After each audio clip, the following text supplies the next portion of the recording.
Hello everybody and welcome to part 20 something of my Fire Emblem 6 hard mode chapter guide. Today we're going to be talking about chapter 18 on Ilia's side of the route split. This is the second Ilia chapter.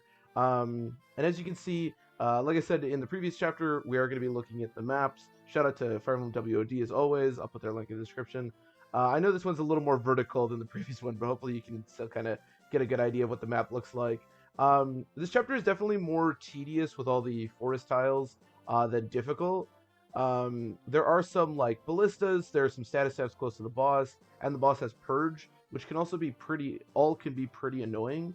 Um, but the Pegasus and Falcon Knights that you're gonna have to deal with, along with the mercenaries, are not too bad.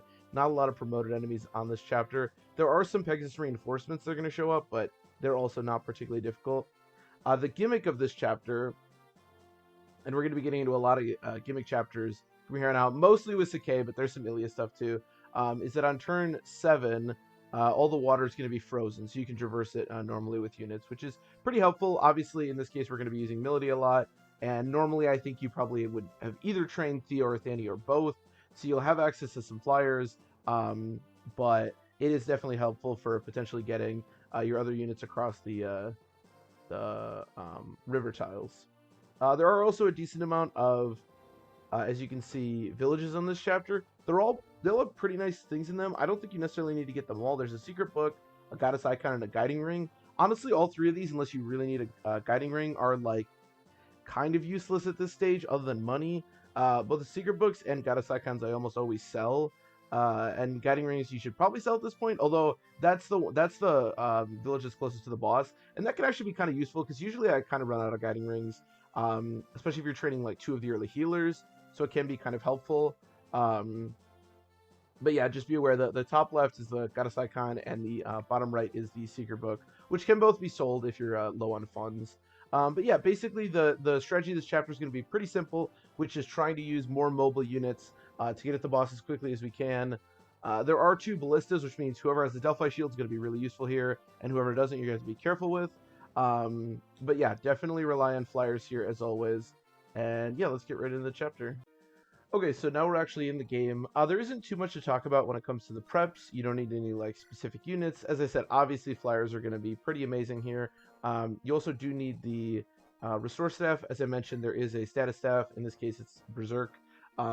Berserk is always the nightmare one. You need restore for Berserk because that's the one that can just have Melody or whoever absolutely destroy your entire army. The boss has Purge, as I said, 23 magic Purge. This boss is pretty darn weak. We'll talk about him when we get there. But he's really slow, so he's not super difficult to kill, especially if you can get him when he still has Purge. But obviously 23 magic Purge is still a big deal.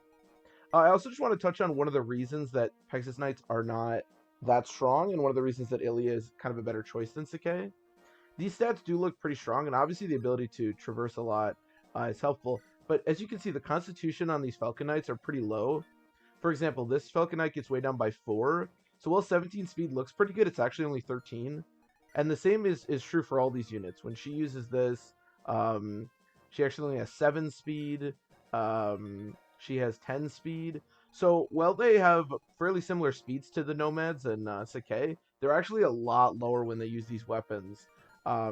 So yeah, so this is one of the biggest reasons to go Ilia, even though they do look pretty formidable. I mean, you shouldn't just run anyone you want into these units. Obviously they still have 30 attack, that's not nothing, but they're not nearly as strong as the Wyverns are going to be later on in the game. So yeah, so as I said, the strategy is basically we're going to try to take out this ballista as quickly as we can, and then probably push up, making sure that we're not in range of this until we're ready with restore.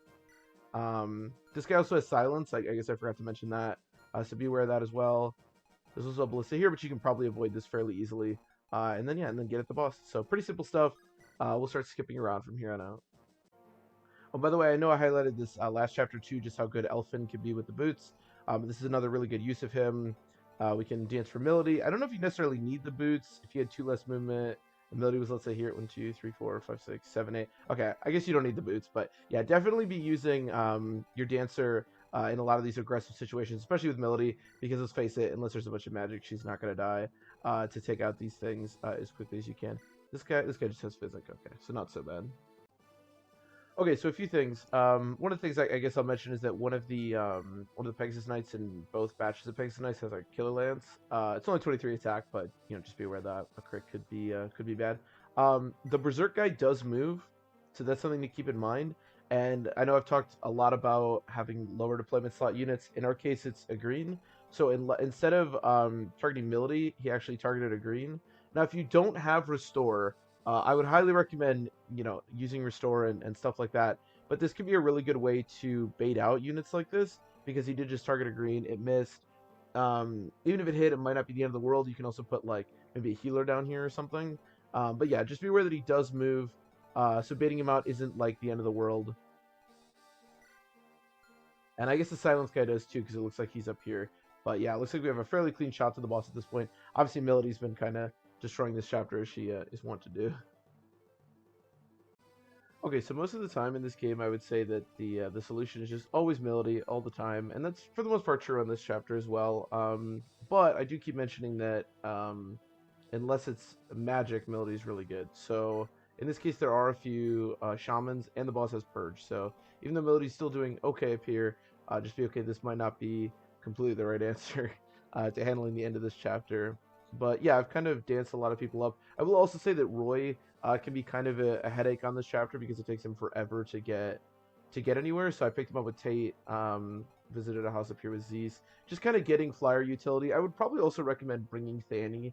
It's probably useful in this chapter just to bring everybody because they can rescue drop throughout the chapter. But yeah, just be aware that there are a lot of shamans. There's also a Nosferatu shaman that I already killed, but yeah, they can deal a lot of damage to Melody. So just be a little bit cognizant of that. I probably should have put an elixir on her. I would recommend doing that because I could potentially go over here and elixir next to the boss, but I did not do that.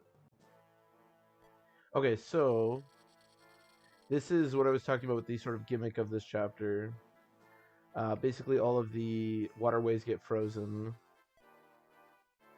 and the boss gets pissed too, which is just, I guess, an added benefit. But yeah, so just like I said, once the waterways get frozen like this, you can just traverse a lot easier. There's also some brigands that start spawning. I believe on the next turn is when the Pegasus Knights start spawning. Yeah, if you really want the houses, obviously be cognizant of the brigands, but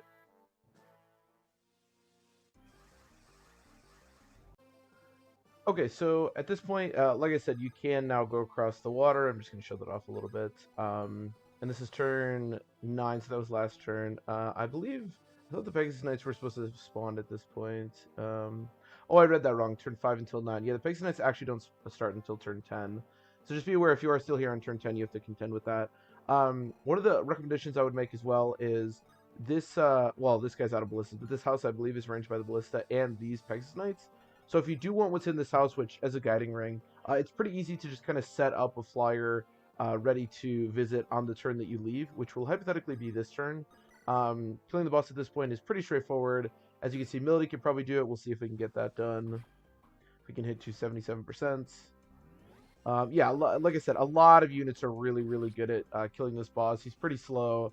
He is pretty strong, but that's mostly the purge is going to be the difficult part about this. And yeah, we can get Roy set up here to seize. Obviously, I keep talking about Boots Elfin, but it's just really helpful to do stuff like this. And then we can get the house. I didn't get the house in the bottom right. As I said, you can absolutely try to get it if you want, but I don't really care that much about the money or the secret book at this stage. And let's see it in the chapter. So yeah, like I said, a pretty straightforward chapter, depending on your flying utility. If you don't have a lot of good flyers, which you should at least have Thani or Thea, right? But this chapter can be kind of a headache. But as long as you do, it's not so bad. So, yep, as always, I hope everybody enjoyed. Next time we'll look at the next Ilia chapter, and I will see you then.